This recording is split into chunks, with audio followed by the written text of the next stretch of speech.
Bonjour à tous, aujourd'hui, nous allons nous pencher sur les nouveautés de la doctrine nucléaire russe. Récemment, Vladimir Poutine a signé une version révisée de ce document crucial, et il y a des changements importants à connaître.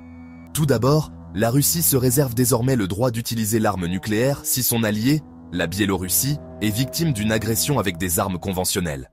Oui, vous avez bien entendu. Il ne s'agit plus seulement de menaces nucléaires, des attaques conventionnelles pourraient déclencher une riposte nucléaire. Ensuite, la Russie pourrait utiliser l'arme nucléaire si un ennemi déploie des armes de destruction massive contre ses unités militaires ou ses installations à l'étranger. Cela élargit les scénarios dans lesquels la Russie pourrait envisager de recourir à l'arme nucléaire. Mais ce n'est pas tout. La liste des pays et des alliances militaires susceptibles d'être confrontés à la dissuasion nucléaire russe vient de s'allonger.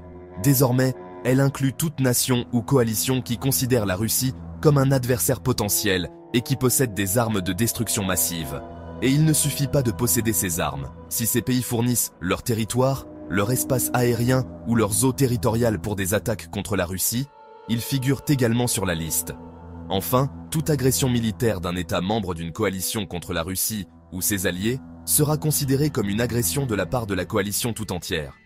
Ce point est crucial, car il signifie qu'une attaque de la part d'un seul membre pourrait entraîner une riposte contre tous. Voilà, vous savez tout. Les enjeux sont plus importants et les scénarios plus larges.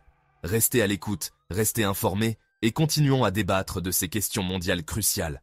À la prochaine fois.